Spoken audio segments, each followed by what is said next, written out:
Mr. Mark, if I might, just tell me about the 22nd Amendment. What does it provide? The 22nd Amendment, Senator, my career has mostly been in criminal prosecution. I haven't had an opportunity to use that one specifically. Anyone able to help on the 22nd Amendment to the United States Constitution?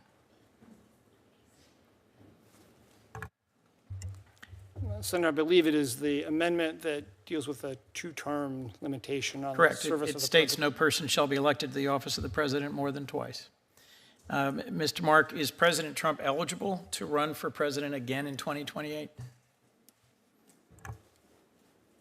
Senator, without considering all the facts and looking at everything, depending on what the situation is, this to me strikes as more of a hypothetical of something that could be It's not a raised. hypothetical. Has President Trump been elected president twice?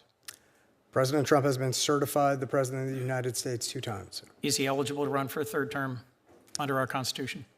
I would have to review the All I need to actual tell wording you of is it. the language of the constitutional amendment that makes it clear that no, he is not eligible to run for a third term. Anybody else brave enough to say that the Constitution of the United States prevents President Trump from seeking a third term? Anybody willing to apply the Constitution by its plain language in the 22nd Amendment? Nobody. All right, let's move on.